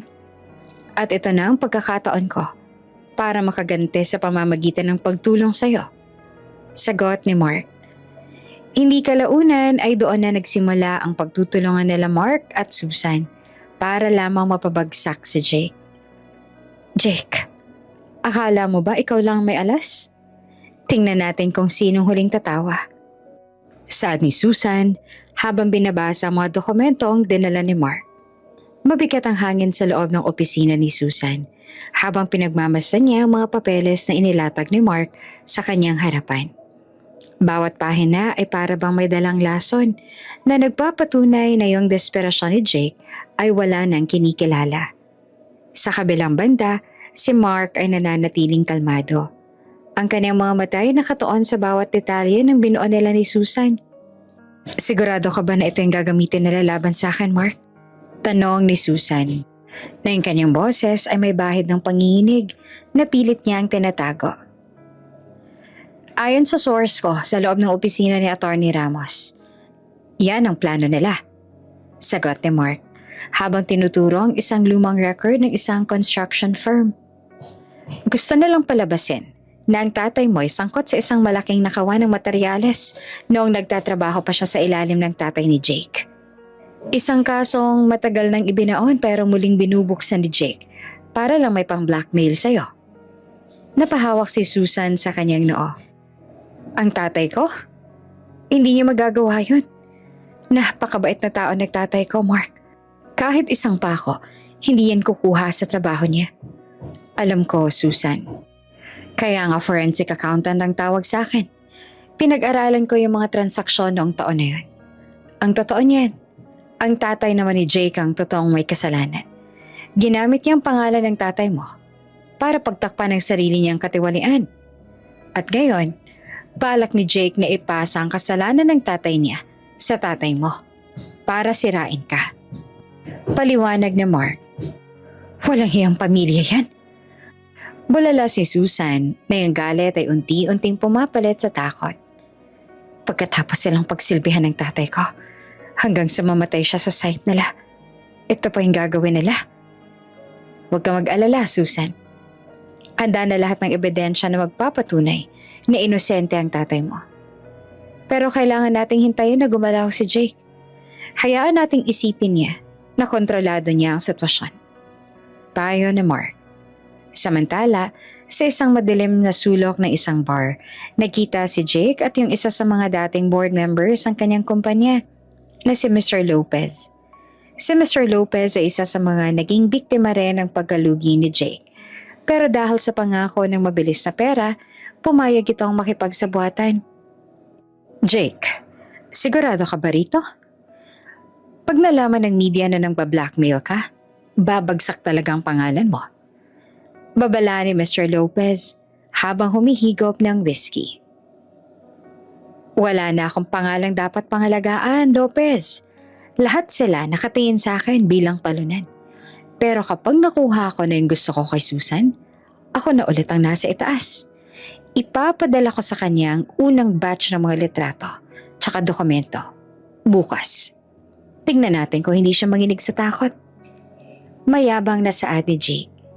Kinabukasan, isang courier ang dumating sa opisina ni Susan. Isang envelope na kulay brown ang inabot ni Elena. Pagkabukas ni Susan, bumulaga sa kanya ang mga lumang litrato ng kanyang ama na nasa loob ng isang presinto. Kasama ang mga dokumento nagsasabing nagnanakaw to ng semento at bakal na nagkakahalaga ng milyon-milyon. Ma'am, ito na po ba yon? Tanong ni Elena na bakas ang pag-aalala. Oo, Elena. Ito na yung alas si Jake. Sagot ni Susan. Pero sa pagkakataong to, kalmado na siya. Tawagan mo si Jake. Sabihin mo payag ako makipag-usap sa kanya. Bukas, ng alas 10 ng umaga. Nang matanggap ni Jake ang tawag, halos magtatatalon siya sa tuwa. Sinasabi ko na nga ba, Attorney Ramos. Konting takutan lang yan, susuko rin. Akala mo kung sinong matapang takot din pala sa iskandalo? Mag-ingat ka pa rin, Jake. Masyadong mabilis ang pagpayag niya. Saad ng abogado na may bahagyang kutob na hindi maganda ang takbo ng usapan. Dumating ng araw ng pagkikita nila. Nagkita sila sa isang private room ng isang sikat na hotel. Dumating si Jake na parang siya pa rin ang CEO ng isang malaking kumpanya. Nakasuit, maayos ang buhok at may dala pang bodyguard. Si Susan naman ay dumating kasama lang si Elena at Mark. So, Susan, nakita mo na ba yung mga alaala ng tatay mo? Pang-aasar ni Jake pagkaupo pa lang niya. Ang ganda ng mga litrato, diba? Bagay na ilagay sa front page ng mga dyaryo bukas. Anong gusto mo, Jake? Diretsahang tanong ni Susan. Simple lang. Gusto ko ng 51% share sa SV. Gusto ko rin ibalik mo lahat ng mga kliyente na inagaw mo sa akin. At higit sa lahat, gusto ko ng public apology. Sabihin mo na ninakawan mo ako kaya ka nagkaroon ng puhunan. Nakangising sa ni Jake. Tumawa ng mahina si Susan. Ang laki naman yata ng hinihingi mo para sa mga pekeng dokumento na yan, Jake. Napatigil si Jake. Peke? May mga perma yan ng mga saksi. Huwag mo nga ako lukohin, Susan. Yung mga saksi na binayaran ng tatay mo noon para idiin ang tatay ko? Singit ni Mark habang naglalabas ng sariling folder. Jake, kilala mo ba kung sino ang may-ari ng construction supply na kinuhaan niya noon? Nag-iwan siya ng duplicate ng lahat ng delivery receipts. At ayon sa records, yung delivery address, hindi sa warehouse ang kumpanya ninyo, kundi sa isang private property na ipinapatayo ng tatay mo para sa kabit niya noon. Nanlaki ang mata ni Jake. Sino ka ba? Anong pinagsasabi mo? Ako? Ang sisira sa'yo, Jake. Sagot ni Mark. Hindi lang namin nalaman yung totoo tungkol sa tatay ni Susan. Natuklasan din namin ang lahat ng ghost employees na inilista mo sa payroll ng kumpanya mo para makakuha ng pondo sa mga investors. Qualified theft yan at saka estafa. Nagsimulang pagpawisan ng malapot si Jake. Susan, huwag mong pakikinggan ang lalaking to. Sinisiraan niya lang ako. Jake, tapos na ang laro. Malumanay na saan ni Susan. Ibinibigay ko sa'yo ang huling pagkakataon. Isuko mo na lahat ng mga natitira mong ari-arian ng kusa. Ititigil ko ang pagsasampa ng kaso laban sa'yo. Pero kung itutuloy mo yung pang-blackmail na to, sisiguraduhin kong sa kulungan ka na magdiriwang ng susunod mong birthday. Hindi mo magagawa yan. Wala kang ebidensya. Sigaw ni Jake, pero halata ng kaba sa kanyang boses. Gusto mo bang ipakita ako sa iyo ang video ng pakikipag-usap mo kay Mr. Lopez? Kagabi sa bar? Tanong ni Susan habang tinataas ang kanyang cellphone. Bawat salita mo, Bawat banta mo, recorded lahat. Yung lalaki nag-serve sa inyo ng drinks, tauhan ko yon. Napaatras si Jake. Hindi niya akalain na ganito na kalawak ang impluwensya ni Susan. Yung akala niya mahina at sakitin na babae ay mas matalino na sa kanya ngayon. Susan, please, wag naman dito. Wag ganito. Mag-asawa pa rin naman tayo. Maling paggamit ni Jake ng kanyang huling baraha. Sa papel na lang tayo mag-asawa, Jake. At bukas, pati yung papel na yan, mawawalan na rin ang saysay. Umalis ka na, bago ko patawagan yung mga pulis na nasa labas ng pinto. Utos si Susan. Lumabas si Jake ng restaurant na parang isang talo na ang aso. Ang kanyang mga balikat ay nakalaylay at ang kanyang mukha ay puno ng takot. Na makaalis siya, doon lang huminga ng malalim si Susan. Napahawak siya sa kanyang dibdib. Hindi dahil masakit, kundi dahil sa labis sa emosyon. Salamat, Mark. Kung hindi dahil sa'yo, baka napilitan akong sumuko lahat para lang protektahan ang pangalan ng tatay ko. Pasasalamat ni Susan. Wala yon, Susan. Karapat-dapat ka lang na ipagtanggol. Yung tatay mo, isang mabuting tao. At yung katotohanan yung palaging nananaig sa lahat. Sagot ni Mark habang nakatingin ng may paghanga kay Susan. Elena, i-ready mo na yung legal teams natin. Gusto ko by next week wala nang natitirang connection sa akin si Jake. At Mark, pakimonitor bawat bank account niya. Baka magtangka siyang itakas ang natitirang pera ng mga investors. Bili ni Susan. Si Jake ay hindi pa rin sumusuko. Habang nagmamaneho pa uwi, isang masamang plano na naman ang nabuo sa kanyang isipan. Kung hindi kita makukuha sa blackmail, Susan, kukunin kita sa dahas. At wala akong pakialam kung anong mangyari. Pero hindi mo ako mapapabagsak ng ganito lang. Bulong ni Jake sa dilim. Sa gitna ng lahat ng to, unti-unting lumalim ang ugnayan ni Susan at Mark. Huwag kang mag-aalala, Susan. Hanggat nandito ako, walang makakasakit sa'yo. Sad ni Mark habang sumasabay sa paglalakad ni Susan. Napangiti si Susan. Sa unang pagkakataon sa loob ng mahabang panahon, naramdaman niyang may isang tao na tunay na nagpapahalaga sa kanya. Hindi dahil sa kaya niyang ibigay, kundi dahil sa kung sino talaga siya. Naging mas tahimik ang mga sumunod na araw para kay Susan. Sa kabilang banda, si Jake naman ay tinuluyan ng maging parang multo sa lahat. Wala nang bangkong tumatanggap sa kanya. At lahat ng kanyang mga ari-arian ay isa-isa nang kinukuha ng mga pulis. Sa loob ng kanyang opisina, tiningnan ni Susan ang mga huling financial report. Kasama niya si Mark, na naging katuwang niya na hindi lang dahil sa paglilinis ng lahat, kundi sa pagsiguro rin na kaligtasan niya. Susan, may napansin kaming kakaiba sa huling galaw ni Jake. Saad ni Mark habang pinapakita ang isang screen sa kanyang laptop. Nag-withdraw siya ng malaking halaga. Galing sa isang secret account na hindi namin agad natuntun. At ayon sa surveillance namin, hindi na siya umuwi sa mansyon niya. Nakatira na siya sa isang mumurahing motel sa labas ng probinsya. Napatigil si Susan sa pagbabasa. Ano namang gagawin niya sa perang yan? Halos wala naman ang saysay ang halagang yan kung pambayad lang ng utang. Yun nga yung inaalala ko. Sa tingin ko, hindi niya gagamitin yon para sa negosyo. Gagamitin niya yon para kumuha ng mga taong gagawa ng maduming trabaho para sa kanya. Babala ni Mark. Anong ibig mo sabihin, Mark? Nabalak niya akong saktan?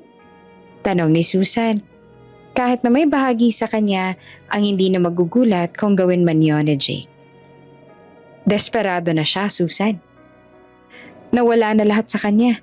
Yung pera, yung reputasyon, pati yung babaeng pinalit niya sa'yo.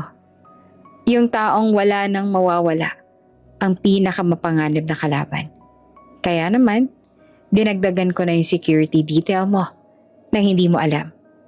Ayoko may mangyaring masama sa'yo. Malumanay na paliwanag ni Mark. Napatingin naman si Susan kay Mark. Salamat, Mark. Hindi ko alam kung paano kita mapapasalamatan sa lahat ng ginagawa mo. Wala nang pinalayas ako ni Jake. Ikaw lang ang taong nagpapakita sa akin na hindi lahat ng tulong may kapalit. Ngumiti si Mark. Gaya ng sabi ko noon, Susan, ginagawa ko to dahil karapat dapat kang tulungan. Nakita ko kung paano mong binuo lahat mula sa wala habang may dinaramdam kang sakit. Inspirasyon ka, Susan. Samantala sa isang madilim at mabahong kwarto ng isang motel, nakaupo si Jake habang kaharap ang dalawang lalaking mukhang galing sa kulungan. Ang hangin ay puno ng usok ng sigarilyo at amoy ng alak. Sigurado ba kayo na magagawa niyo ito ng walang sablay? Tanong ni Jake. Ang kanyang boses ay puno ng galit. Kayang-kaya, boss. Basta ba maayos yung bayad? Madali lang namang itumba yung isang babae. Kahit gaano pa karami ang guard niyan. Makakahanap kami ng butas. Sagot ng isa sa mga lalaki habang nilalaro yung isang balisong. Ayokong itumba lang siya. Gusto ko, maramdaman niya yung takot na naramdaman ko. Gusto ko, makuha niya sa kanyang mga codes ang accounts niya at yung perma na siya sa mga waiver na to. At kapag nakuha niya na yung lahat, bahala na kayo kung anong gagawin niya sa kanya. Utos ni Jake. Habang nagpaplano si Jake, si Susan ay abala naman sa pagbibisita sa isa sa kanyang mga bagong warehouse. Gusto niyang personal iyong makita yung operasyon dahil naniniwala siyang yung tagumpay ng isang negosyo ay wala sa opisina, kundi nasa sahig ng produksyon. Habang abala naman sa mga ginagawa, biglang tumunog ang cellphone ni Susan. Isang unknown number ang tumatawag. Sa una ay hindi niya ito pinapansin. Pero nang tumawag ito ng pangatlong beses, sinagot na niya. Hello? Sino to? Tanong ni Susan. Susan, kamusta na ang pakiramdam mo? Na nasa itaas ka na. Isang pamilyar na boses ang sumagot. Si Jake. Jake, anong kailangan mo? Sabi ko sa'yo, diba? Sa abogado mo na lang ako kausapin. Matigas na sagot ni Susan. Abogado? Wala na akong pambayad sa abogado, Susan. Alam mo yan. Gusto ko lang sabihin sa'yo na huwag ka masyadong kampante. Bawat hakbang mo, binabantayan ko. Akala mo ba ligtas ka na dahil may Mark ka na sa tabi mo? Akala mo ba nakalimutan ko na lahat ng ginawa mo? Banta ni Jake. Hindi ko ginawa yung kahit ano sa'yo, Jake. Ikaw yung gumawa niyan sa sarili mo. Kung gusto mo magbagong buhay, gawin mo. Pero huwag mo kong gambalain dahil wala ka nang makukuha sa akin. Sagot ni Susan bago pinatay ang tawag. Nanginginig ang mga kamay ni Susan pero pilit niyang pinakalma ang sarili. Lumingon siya kay Mark na nasa hindi kalayuan. Mark, tumawag si Jake. Ang sabi niya, binabantayan niya ako. Agad na lumapit si Mark at kinuha ang cellphone ni Susan. Huwag ka mag-aalala, Susan. Ititrace namin ang tawag na to. Ibig sabihin lang yan, desperado na talaga siya. Gusto ka lang niyang takutin. Sa mga sumunod na oras, lalong naging mahigpit ang seguridad sa paligid ni Susan. Hindi na siya pinapayagan ni Mark na maglakad ng mag-isa kahit sa loob pa ng kumpanya. Bawat sasakyang lumalapit ay chinecheck at bawat taong gusto makipagkita ay dumadaan sa matinding screening. Isang gabi, habang pauwi na sila ni Mark, napansin ang kanilang driver na may isang itim na van na sunod-sunod sa kanila mula sa labas ng opisina. Sir Mark, mukhang may sumusunod ho sa atin. Saad ang driver habang tinitingnan yung side mirror. Agad na naging alerto si Mark, Susan. Yumuko na. Huwag kang pipilitin sa bintana. Kuya, bilisan mo yung trabaho. Huwag kang titigil hanggat hindi tayo nakakarating sa lugar na maraming tao. Naramdaman naman ni Susan ang kaba. Ito na nga ba yung sinasabi ni Jake? Habang mabilis na tumatakbo ang kanilang sasakyan, nakita niyang sumusubok na tumabi ang itim na van para ipitan sila. Mark, anong gagawin mo? Tanong ni Susan, ang boses ay puno ng takot. Kumapit ka lang, Susan. Hindi ko sila hahayaang lumapit sa'yo. Sagot ni Mark, habang nilalabas ang kanyang sariling cellphone para tumawag ng backup. Nang magkaroon ng maikling habulan sa kalsada, salamat sa galing ng kanilang driver, nagawa nilang makapasok sa isang mataong subdivision, kung saan may mga gwardya sa gate. Yung itim na van ay biglang huminto at mabilis na bumalik sa kabilang direksyon nang makitang may mga pulis na nagpapatrolya sa gilid. Nang marating sila sa ligtas sa lugar, nanginig na bumaba si Susan. Hindi niya akalain na aabot sa ganito ang galit ni Jake. Susan, okay ka lang? Tanong ni Mark habang inaalalayan siya. Mark, bakit ba kailangang umabot sa ganito? Lahat na lang ng tagumpay ko kailangang may kasamang panganib. Tanong ni Susan habang naiiyak. Niyakap siya ng bahagya ni Mark. Hindi mo kasalanan to, Susan. Ito yung bunga ng kasakiman ni Jake. Pero promise, hindi ako titigil hanggat hindi siya nahuhuli. Hindi ka na mag-iisa sa laban na to. Sa gabing yon, hindi nakatulog si Susan. Nakatingin lang siya sa labas ng bintana ng kaniyang kondo. Iniisip kung kailan ba matatapos ang kalbaryong to. Jake, akala mo ba matatakot mo ako? Nagkakamali ka. Mas lalo mo lang akong binibigyan ng dahilan para durugin ka ng tuluyan. Bulong ni Susan sa dilim. Mark, tawag ni Susan sa telepono kinabukasan. Gawin na natin yung plano. Ipakita natin kay Jake na yung pabigat na pinalayas niya, yung siya ring maglalagay sa kanya sa loob ng rehas. 3 buwan na ang nakalipas mula nang palayasan siya ni Jake nang walang kahit piso. At ngayon, siya nang nagmamay-ari ng isa sa pinakamalaking distribution company sa bansa. Pero yung banta ng nakaraang gabi, yung itim na van na sumunod sa kanila, ay nagpapaalala sa kanya na hindi pa tapos ang laban. Ma'am Susan, hindi pa po kayo natutulog? Tanong ni Elena na pumasok sa kwarto. Dala ang tasa ng tsaa. Dahil sa banta ni Jake, pansamantala dito na rin tumitira si Elena para samahan ng boss niya. Hindi ako makatulog, Elena. Iniisip ko lang kung kailan ba matatapos ang kaibangan ni Jake. Hindi ba siya napapagod? Saad ni Susan habang tinatanggap yung tsaa. Yung mga katulad po ni Sir Jake, ma'am, hindi tumitigil hanggat hindi sila nakakagante. Pero huwag po kayong mag-alala. Nakabantay po si Sir Mark, tsaka yung mga tauhan niya. Sa totoo lang po, bilib na bilib po ako sa kanya. Halatang may malasakit talaga siya sa inyo. Sagot ni Elena na may bahagyang panunokso. Napangiti si Susan nang marinig ang pangalan ni Mark. Si Mark, hindi ko alam kung anong gagawin ko kung hindi siya dumating. Pero Elena, ayoko maging dependent sa kanya. Kailangan kong tapusin to sa sarili kong paraan. Kinabukasan, maagang dumating si Mark sa opisina ni Susan. May dala siyang mga bagong balita tungkol sa kinaroroonan ni Jake. Susan, nahanap na namin yung pinagtataguan niya. Isang luma tsaka abandonadong bodega sa may Valenzuela. Doon siya nakikipagkita sa mga tauhan niya. At may nakuha kaming impormasyon na balak nilang pasukin dito sa opisina. Bukas ng gabi, kapag konti na lang ang tao. Huminga ng malalim si Susan. Sa halip na matakot, naramdaman niyang isang kakaibang tapang. Mark, ayoko na magtago. Gusto kong harapin si Jake. Pero sa pagkakataong to, tayo ang gagawa ng paraan. Anong balak mo, Susan? Tanong ni Mark. Ang kanyang kilay ay nagsalubong dahil sa pag-aalala.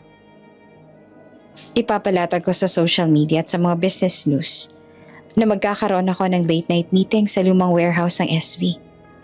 Yung malapit sa pier. Gagawa tayo ng peking security breach para isipin nila na yun ang pagkakataon nila. Doon natin sila papupuntahin. Paliwanag ni Susan. Bait and switch. Delikado yan, Susan. Kailangan mong nandun para kumagat sila sa pain. Saad ni Mark. Nandun ako, Mark. Pero kasama kita. Tsaka ang mga pulis. Gusto ko makita yung mukha ni Jake kapag na-realize niyang Nahulog siya sa sarili niyang hukay. Determinadong sabi ni Susan. Habang inahanda yung plano, patuloy ang pagbagsak ng natitirang dignidad ni Jake. Sa loob ng abandonadong bodega, nakaupo si Jake sa isang sirang silya.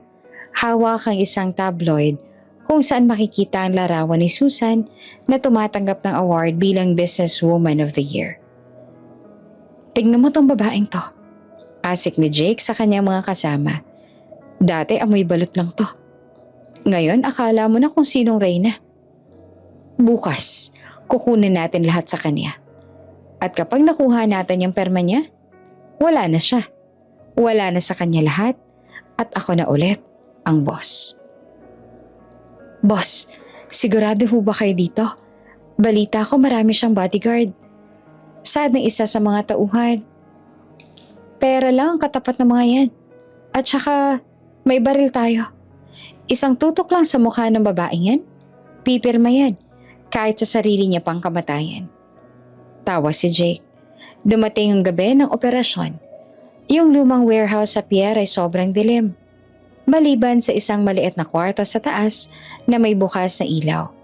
Sa labas, nakaparada ang sasakyan ni Susan. Sa loob ng kwarto, nakaupo si Susan habang nakatalikod sa pinto. Sa hindi kalayuan, nakatago si Mark at yung isang grupo ng mga nakasibilyang pulis. Lahat ng unit, standby. Huwag gagalaw hanggat hindi ko sinasabi.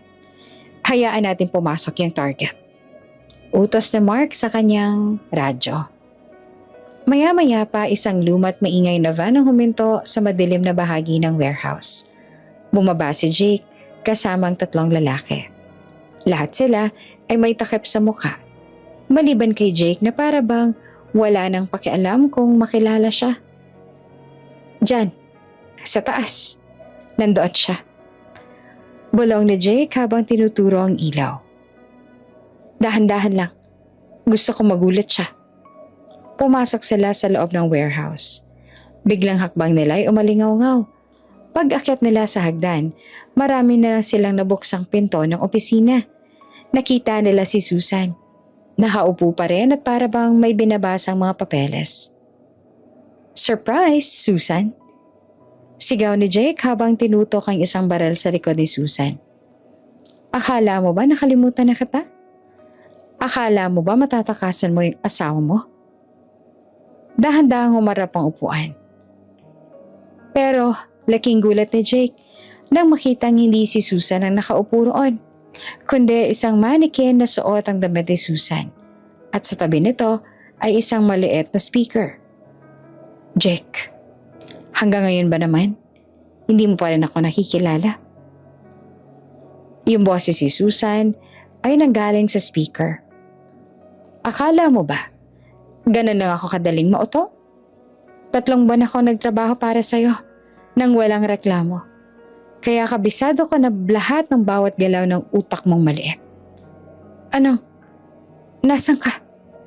Sigaw ni Jake habang lilingon-lingon sa paligid. Biglang bumukas ang malalakas na floodlight sa buong warehouse. Mula sa itaas na catwalk, lumitaw si Susan kasama sa Mark. Nakatingin sila pababa kay Jake na para bang isang insekto na nakakulong sa garapon. Nandito ako, Jake. Pinapanood yung huling paghihingalo ng pride mo. Saad ni Susan, gamit ang isang megaphone. Hayop ka, Susan. Tatapusin kita. Susubukan sana ni Jake na itutok ang baril sa itaas.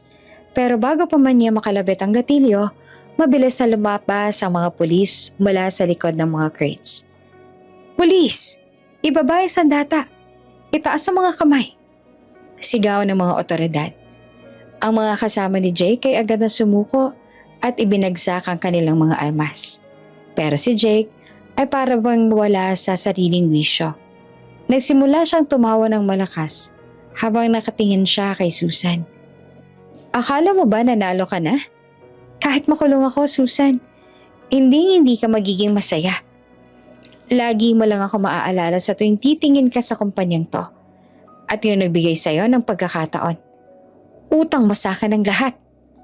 Sigaw ni Jake bago siya pilit na pinadapa ng mga pulis at pinosasan. Bumaba si Susan at Mark mula sa catwalk. Nilapitan ni Susan ang kanyang dating asawa na ngayon ay nakasubsob sa sahig. Maduming mukha at puno ng luha. Hindi ko utang sa'yo lahat, Jake. Utang ko to sa sarili ko. Dahil nagkaroon ako ng lakas na iwan ang isang taong katulad mo. Yung tanging binigay mo lang sa akin ay yung aral na hindi lahat na nagpapakita ng ginto ay totoo. Mahinahong saad ni Susan.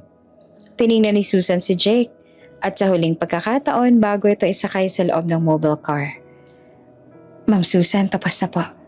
Secure na po lahat ng mga suspects. Ulat ng isang pulis. Salamat po, officer. Pakisiguro lang po na lahat ng ebidensya ng blackmail at attempted kidnapping ay maayos na nakatala. Bili ni Susan. Lumingon si Susan kay Mark na kanina pa nakabantay sa kanyang likuran. Salamat, Mark. Kung hindi dahil sa plano mo, baka hanggang ngayon ay nagtatago pa rin ako sa takot. Ginawa mo yung kailangan gawin, Susan. Ikaw ang matapang. Ako lang taga-suporta. Sagot ni Mark habang dahan-dahang hinawakan ang balikat ni Susan. Habang papaalis ang mga pulis at ang paligid ay muling naging tahimik, tumingin si Susan sa dagat na malapit sa warehouse. Elena, tawag ni Susan sa kanyang assistant na kadarating lang kasama ang mga legal papers. Ipakancel mo lahat ng security details ko bukas. Gusto kong maglakad ng mag-isa sa parke. Gusto kong damhin yung hangin nang walang takot. Opo, ma'am. At nga pala, ma'am, may tumawag po mula sa opisina ni Mr. Anderson. Gusto rin niyo po kayong i-congratulate na matagumpay na merger ng SV sa international market. Balita ni Elena. Napangiti si Susan. Ang kanyang negosyo ay lalong lumalago. Ang kanyang katawan ay malusog na at ang kanyang puso ay nagsisimula ng humilom. Pero sa kabila ng lahat ng to, alam niyang may isang lihim pa siyang kailangang harapin, yung tungkol sa tatay niya na binanggit ni Jake. Mark, tawag ni Susan habang naglalakad sila papunta ng sasakyan nila. Yung tungkol sa tatay ko. Gusto ko pa rin malaman ang buong katotohanan. Kahit wala na si Jake, kailangan kong linisin ang pangalan niya. Huwag ka mag-aalala, Susan. Hahanapin natin ang totoo. Magkasama tayo rito. Sagot ni Mark. Habang nagmamaneho sila palayo sa warehouse, tiningnan ni Susan ang sarili niya sa side mirror. Matapos ang kaguluhan sa warehouse, para bang bumalik ang katahimikan sa buhay ni Susan. Nakakulong na si Jake habang inihintay yung mga formal na kaso ng attempted kidnapping, murder threat at estafa. Pero sa kabila ng tagumpay na to, may isang tinik pa rin nakabaon sa puso ni Susan. Yung banta ni Jake tungkol sa tatay niya. Hindi siya mapalagay hanggat hindi niya nalalaman kung ano ang hawak na sekreto ng pamilya ni Jake laban sa alaala ng tatay niya. Isang maulan na hapon, habang nasa loob ng kanyang opisina, tinawag ni Susan si Elena at saka Mark. Gusto kong pumunta sa lumang storage house ng pamilya ni Jake. Doon sa lumang property nila sa probinsya, sabi ng investigator. Doon dinala lahat ng mga lumang file bago pa man bumagsak ang kumpanya ni Jake. Susan, baka delikado pa. Baka may mga tauhan pa si Jake doon. Babala ni Mark. Kailangan kong gawin to, Mark. Hindi ako matatahimik. Kung may dumi silang binabato sa pangalan ng tatay ko, kailangan ko tong malinis bago pa nila gamitin sa akin sa korte. Determinado ang sagot ni Susan. Nagbiyahe sila patungo sa isang liblib na bayan. Isang lumang mansyon na gawa sa bato at kahoy ang tumambad sa kanila. Ito yung bakasyonan ng pamilya ni Jake noon. Pero ngayon ay abandonado na ito at puno na ng mga baging. Sa tulong ng isang susi na nakuha ni Mark mula sa isa sa mga dating tauhan ni Jake, nakapasok sila sa loob. Dumiretso sila sa basement kung saan nakatago yung mga maliit na kumpanya. Matapos ang ilang oras sa paghahanap sa gitna ng mga naglalakihang kahon, nakakita si Susan ng isang envelope na may pangalan ng tatay niya. Nanginig ang mga kamay ni Susan habang binubuksan ang envelope. Doon niya nalaman lahat. Mark, tingnan mo to. Saad ni Susan na halos hindi makapaniwala sa nababasa. Ayon sa mga dokumento, ang tatay ni Susan ay hindi nagnakaw. Sa katunayan, siya ang nakatuklas ng isang malaking anomalya sa konstruksyon ng isang tulay na ginagawa ng kumpanya ni Jake noon.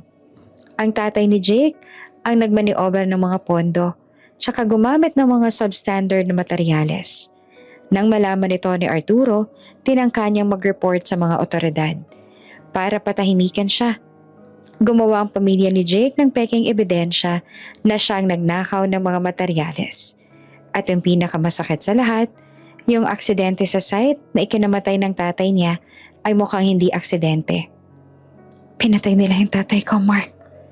Bulong ni Susan habang tumutulo ang luha sa kanyang mga mata. Pinatay nila siya para hindi lumabas yung totoo tungkol sa katiwalian nila. Tapos ngayon, gagamitin pa nila yung kasalanang ibintang nila sa kanya para i-blackmail ako. Ito ang dahilan kung bakit kampante si Jake. Saad ni Mark habang sinusuri yung mga logbook. Akala niya, dahil hawak nila yung mga peking records na to, matatakot ka. Pero hindi niya alam na itinabi ng tatay niya yung tunay na records dito bilang insurance. Habang nagbabasa sila, biglang bumukas ang pinto ng basement. Pumasok si Attorney Ramos, yung abogadong katuwang ni Jake. Mukha itong pagod at balisa. Alam ko na darating kayo rito, bungad ni Attorney Ramos. Agad naman na humarang si Mark sa harap ni Susan. Anong ginagawa mo rito? Balak mo bang ituloy ang pananakot ni Jake? Itinaas ang matandang abogado ang kanyang mga kamay bilang tanda ng pagsuko. Hindi. Pagod na ako. Simula nang makulong si Jake, na-realize ko na wala namang patutunguhan ng lahat ng to. Narito ako para sabihin ang totoo. Ako ang nag-ayos sa mga dokumentong yan noon para sa tatay ni Jake. Pero hindi ko akalaing gagamitin niya ni Jake para saktan ka, Susan. Bakit yung ginawa yun sa tatay ko? Tanong ni Susan na puno ng galit ang boses. Dahil sa pera, Susan. Dahil sa takot. Pero ngayon, gusto ko nang itama ang lahat. Titestigo ako sa lahat ng nangyari. Hawak ko rin ang totoong affidavit ng engineer na kasabot nila noon. Pag-amin ni Attorney Ramos. Doon na nalaman ni Susan ang buong katotohanan. Pero bago pa man nila mailabas ang mga dokumento sa mansyon, isang hindi inaasahang pangyayari ang naganap. Lumabas mula sa dilim ang kabit ni Jake na si Tiffany, kasama ang dalawang armadong lalaki. Akala niyo ba ganun lang kadali yun? Singhal ni Tiffany. Kahit nakulong na si Jake, hindi ko hahayaang makuha mo lahat ng investment, Susan. Kailangan ko ng pera para makapagsimula ulit sa ibang bansa. Ibigay niya sa akin ang mga dokumentong yan, tsaka yung perma mo sa paglilipat ng pondo. O hindi na kayo makakalabas dito ng buhay. Napatulala si Susan. Tiffany, pati ba naman ikaw? Bakit hindi? Pinabayaan ako ni Jake sa kalsada. Ikaw naman, nakuha mo na lahat. Hindi ako papayag na maging pulubi habang ikaw. Nasa iyo lahat. Sigaw ni Tiffany. Tiffany, bitawan mo yung barel. Marami ng ebidensya laban sa inyo. Pakiusap ni Mark. Wala akong pakialam. Ibigay niyo yung kailangan ko. Utos ni Tiffany sa kanyang mga tauhan. Sa gitna ng tensyon, biglang lumapit si Attorney Ramos kay Tiffany. Huwag, Tiffany. Itigil mo na to. Pero sa kagustuhan ni Tiffany na makuha ang pera, itinulak niya ang matanda. Nagkaroon ng pagbubuno sa pagitan ni Mark at ang mga tauhan ni Tiffany. Sa gitna ng gulo, nagawa ni Susan na itago ang mga mahahalagang dokumento sa loob ng kaniyang damit. Takbo, Susan! Lumabas ka na rito! Sigaw ni Mark habang nakikipagbuno sa isa sa mga lalaki. Tumakbo si Susan patungo sa labas ng mansyon. Pero bago pa siya makalayo, nahabol siya ni Tiffany. Akin na yan, Susan! Akala mo ba matatalo mo ako? Tiffany, itigil mo na to, makukulong ka lang! Sigaw ni Susan habang pilit na iniiwasan ang hawak ng patalim ni Tiffany. Kahit na makulong ako, Sisiguraduhin kong wala kang mapapala. Bantaan ni Tiffany. Eksakto sa sandaling yon, dumating ang mga pulis na tinawagan pala ni Mark bago sila pumasok sa loob ng mansyon. Yung mga sirena ay umalingaw-ngaw sa buong paligid. "Pulis! Bitawan ninyong mga armas ninyo!" Sigaw ng mga otoridad. Nabitawan ni Tiffany ang patalim at napaluhod sa lupa habang umiiyak. Ang kanyang mga tauhan ay mabilis ding nadakip. Lumabas si Mark mula sa mansyon na may kaunting galo sa mukha pero ligtas naman. "Susan, ayos ka lang?" Tanong ni Mark habang mabilis na lumalapit sa kanya. Tumango si Susan habang mahigpit na hawak ang mga dokumento ng tatay niya. "Ayos lang ako, Mark. Nakuha ko na yung totoo. Malinis na yung pangalan ni tatay." Dinala si Tiffany at yung kanyang mga kasama sa presinto. Si Atty. Ramos naman ay nag-volunteer na maging state witness para tuluyang madiin si Jake at yung galamay nito. Kinabukasan, naging headline sa lahat ng pahayagan ang tungkol sa pagkakabunyag ng katiwalaan ng pamilya ni Jake at yung paglilinis sa pangalan ng tatay ni Susan. Yung mga investors na dating natakot dahil sa blackmail ni Jake ay lalong humanga kay Susan dahil sa katapangan nito. "Ma'am Susan, ito na po yung formal na paghingi ng paumanhin mula sa Board of Engineers. Kinikilala na po nila yung kabayanihan ng tatay ninyo." Balita ni Elena habang pumapasok sa opisina. Napangiti naman si Susan. Ang unang tunay ng ngiti mula nang magsimula lahat ng ito. "Salamat, Elena. Sa wakas, makakahinga na rin ako ng maluwag." Habang nakatingin sa labas ng bintana, naramdaman ni Susan ang isang kamay sa kanyang balikat. Si Mark pala ito. "Tapos na lahat, Susan. Nalaman na nila kung sino ka talaga. At hindi ka lang isang mahusay na negosyante, kundi isang anak na may dangal." Saad ni Mark. "Salamat sa pagtanggol sa akin, Mark. Kung hindi dahil sa'yo, baka sumuko na ako nung tinakot nila ako tungkol sa tatay ko." Sagot naman ni Susan. "Gaya nga ng sinabi ko, itutuloy natin ang paglaban. At ngayon, panalo na tayo." Nakangiting sabi ni Mark. Niyakap ni Mark si Susan mula sa likod, habang si Elena naman ay walang ibang nagawa kundi ang mapangiti habang nakatingin sa dalawa. Gaya ng inaasahan, ay naipakulong nila si Jake at si Tiffany. Si Atty. Ramos naman ang tumayong testigo mula sa opisina hanggang sa dulo ng trial. Hindi kalaunan ay naipanalo nila ang kaso hanggang sa si Jake na ang tuluyan ng hinatulan ng habang buhay na pagkakakulong, habang si Tiffany naman ay binigyan ng parusang 20 taong pagkakakulong. Nagsimula man ang buhay ni Susan sa hirap, nang dahil sa sipag at tiyaga, nagawa niya pa rin bumangon.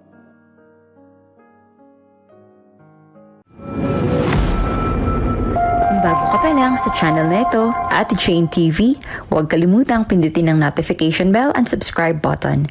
Sana po hindi naman malaking abala sa inyo ang pagpindot ng subscribe button dahil ang kapalit po nito ay ang pagsuporta para makapag-produce ng mga libreng stories sa mga channels ni Ate Jane. Maraming salamat!